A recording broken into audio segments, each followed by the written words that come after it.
Hello my friends, how are you today? Welcome to a new Motorfanatics video. I'm working a little night shift today without Adrian, but he might join later. So let's start with our new video.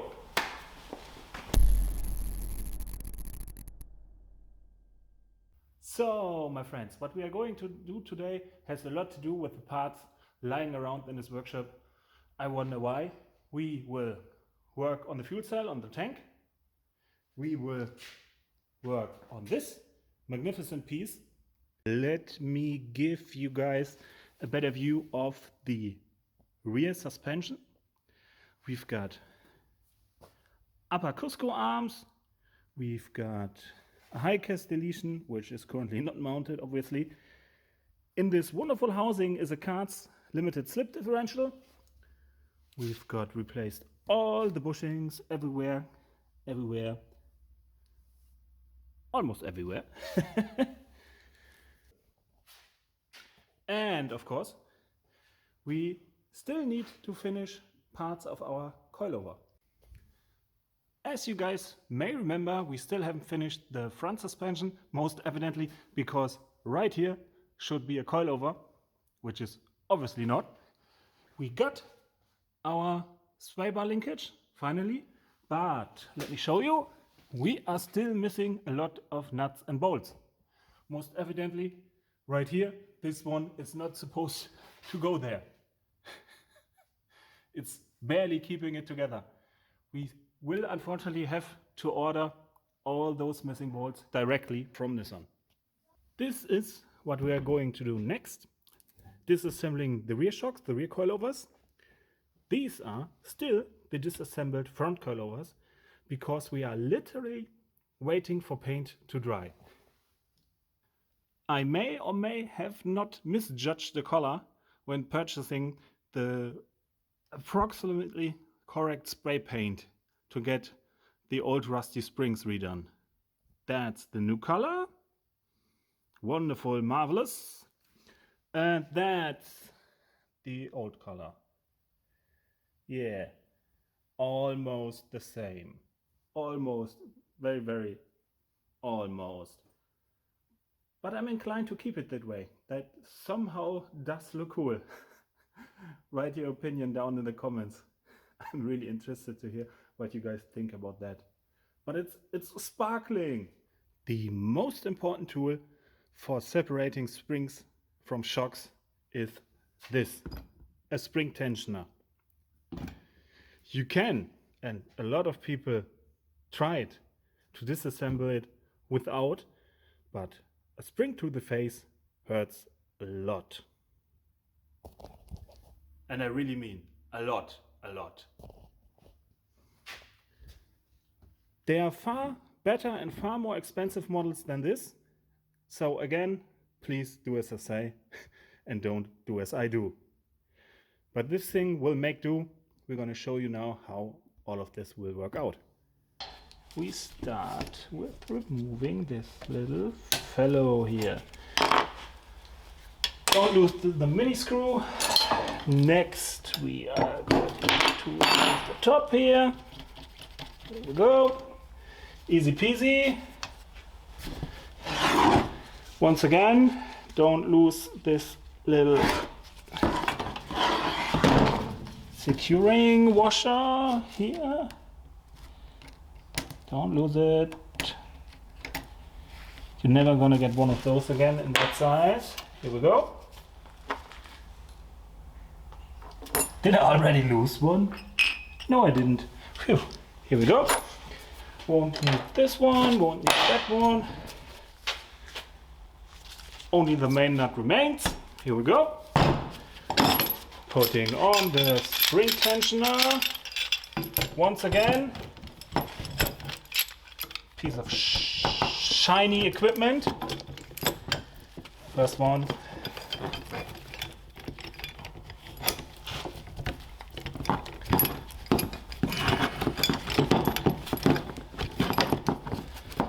I really hate those threads. I can't even imagine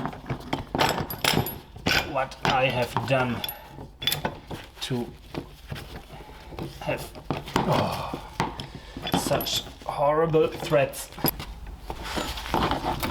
The thing is, if you leave your hands off for 1 second from this hunk of junk, it suddenly finds a completely new position to screw you over. Okay, so here we go. Both tension upwards, approximately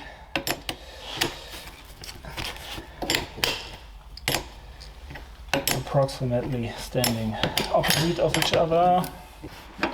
Oh, the rain is back. Wonderful. Ain't nothing like a wonderful old-fashioned rainy Christmas. Take a look, guys. That's perfect. Now Adrian will move out of the way so I won't get him killed. Hopefully.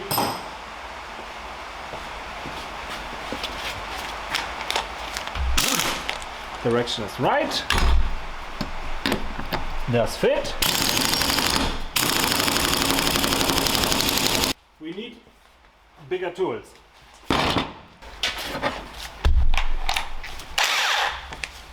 Reverse.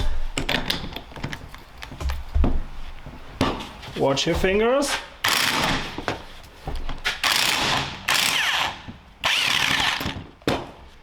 Here we go.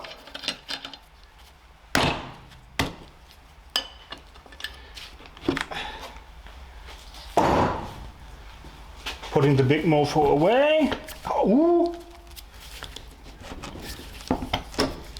Here we go. That looks a little bit more promising than the other one. It's getting apart a little bit better. Gonna leave it attached for now.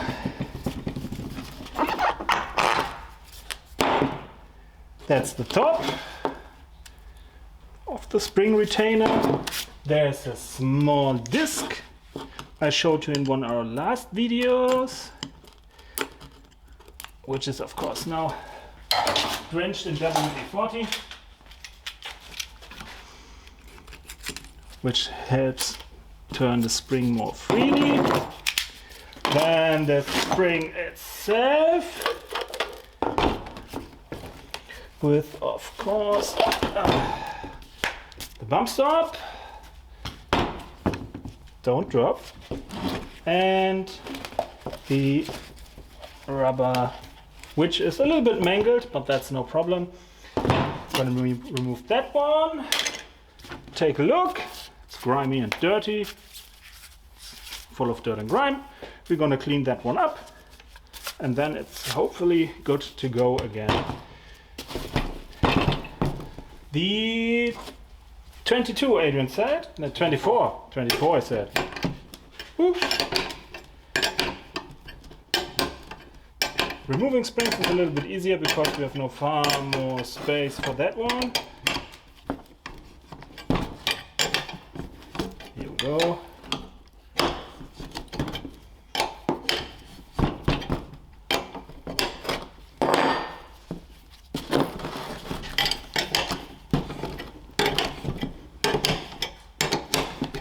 Again, if the shocks, if the coilovers are pretty much new, or just not as rotten as those, and you've got a good spring spanner, spring tensioner, you can do all of that in 20 minutes or less. But of course, we don't have that luxury here, and that's why we have to suffer. Because we apparently deserve it.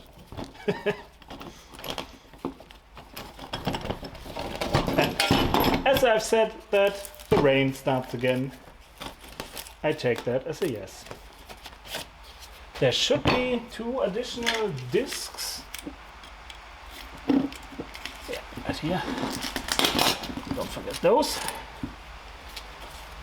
And the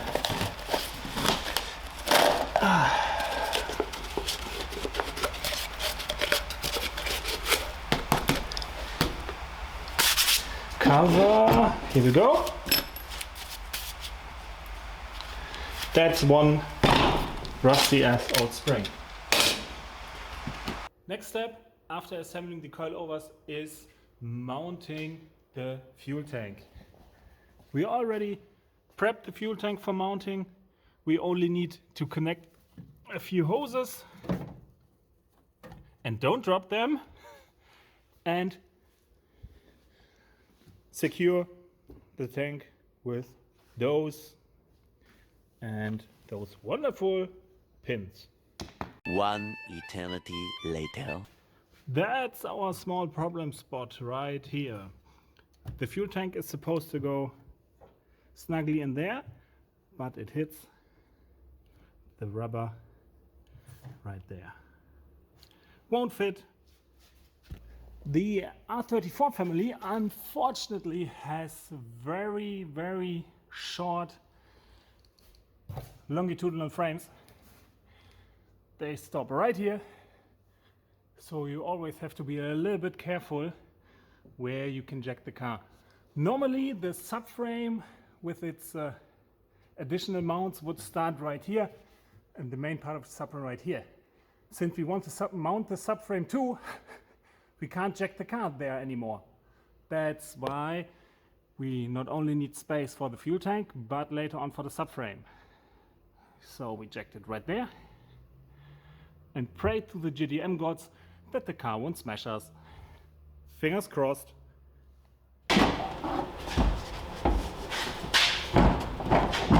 That does indeed look better. Not perfect, but better.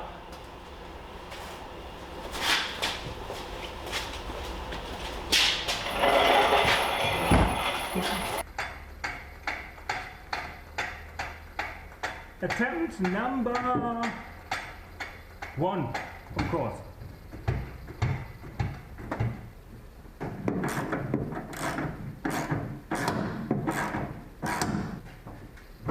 We might need to never, ever, ever again remove a fuel cell from a Skyline. The brain and the muscle. Yeah, he's the brain, the muscle, and I'm the end. And now he rips off the bowl. Holy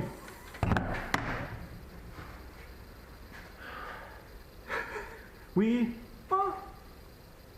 almost took the better part of an hour to just fix the fuel tank. Not our brightest moment, to be honest. Here we are, guys. The rear subframe. It is time. We're gonna lower the car down and try to mount it. Here we go. Watch your head, Adrian. Down.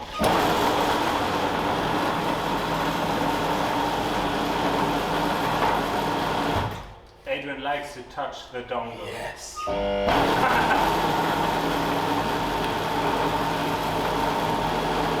can already see it won't fit like that. But that's not that big of an issue. Because we can simply adjust. Oops. Not bad. Yes, back into Hobbit mode. Plug should only fit in one direction. And this is not the one direction. Here we go. That does look fine. We keep it outside like that. And watch out that we don't get our wiring loom nicked or spoiled. Stop. Stop, he said. Need to just a little bit. Yes, it's perfect here. It's perfect, he said. Yes. Yes, he said. That's what she said. So close. I'm a little bit nervous. Down. Perfect. It looks like it fits. Yes, it looks perfect. Guys, it fits. On my side it's perfect. And you guys can't see shit. I'm so sorry. Don't laugh. We need to lower the cam. 1 second, guys. Slowly, please. Yes. It adjusted itself. Oh, it's so wonderful. Watch out for the wiring loom. Don't want to get it squashed. Ooh, that should fit nonetheless. A little bit. Yes. Yup, perfect. Not on my side, need to go. Oh, here we go. Oh. Look at that, guys. So wonderful. I love it. I hope you guys can still see it. Yes, you can. That does look so freaking amazing. Now we're gonna use those giant washers to secure everything nice and tight.